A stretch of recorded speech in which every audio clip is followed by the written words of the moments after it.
ओम शांति। ब्राह्मण जीवन में खुशी के वरदान को सदा कायम रखने वाले महान आत्मा भव। ब्राह्मण जीवन में खुशी ही जन्मसिद्ध अधिकार है। सदा खुश रहना ही महानता है। जो इस खुशी के वरदान को कायम रखते हैं वही महान है। तो खुशी को कभी खोना नहीं।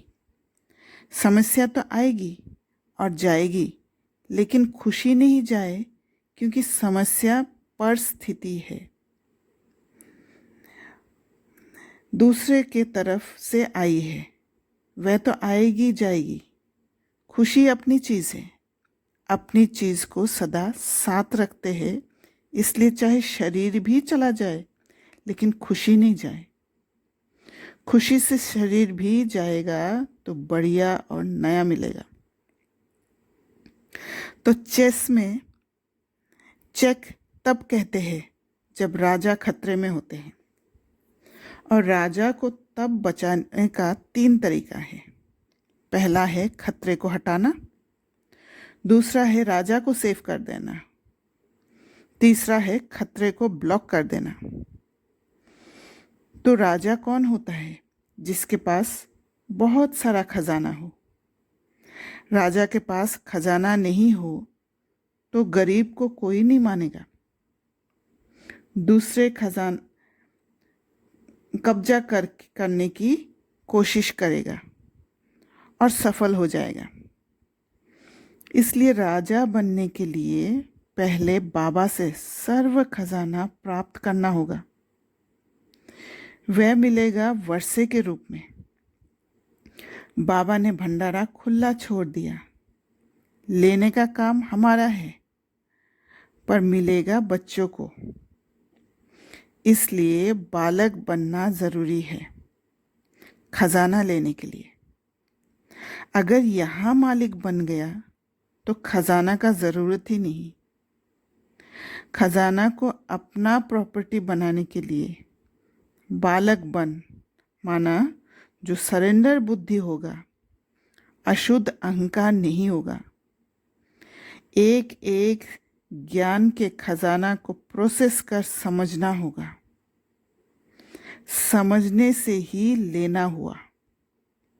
मेरा बन गया क्योंकि उस ज्ञान के पॉइंट को अनुभव कर लिया, उस पर भरोसा हो गया कि काम होता है, तो वह खजाना अब मेरा हो गया। मैं मालिक बन गई, और जब मालिक बन गई तब मुझे जब ज़रूरत है तब यूज़ कर सकती हूँ। किसी का परमिशन लेने की ज़रूरत ही नहीं। पराया चीज़ों का परमिशन लेना होता है, और अगर परमिशन बगैर ले लेते हैं तो चोरी का नाम दिया जाता है। तो मालिक कैसे हुआ? राजा चोर होता है क्या? इसलिए राजा बन एक एक खजानों को स्वयं को बचाने के लिए चेक देना है, अलर्ट रहना है, तब ये चेस का गेम को जीत पाएंगे। महाभारत में भी यही शतरंज का खेल दिखाते हैं, जो अब संगम युग में चल रहा है। तो खुशी जो है, खुशी हमारा खुद का खजाना है। परिस्थिति जो है वो दूसरों का प्रॉपर्टी है, दूसरे का चीज़ है। तो दूसरे का चीज़ जब हम लेने की कोशिश करते हैं तब हमारा खजाना लूट जाता है, और हम तब दूसरे का खजाना लूटने की कोशिश करते हैं जब हम भूल जाते हैं कि हमारे पास भी खजाना है, और हम इतना अधैर्य हो जाते हैं। जो सामने जो दिखाई देता है, जो इन कर्मेंद्रियों से दिखाई दे रहे हैं, उसी को ही खजाना समझ लेते हैं और उसको लूटने लग जाते हैं। तब हमारा खुशी गायब हो जाता है।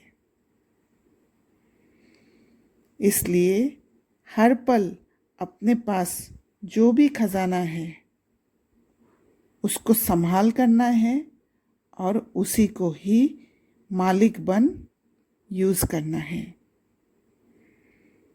तब खुशी सदा कायम रहेगा।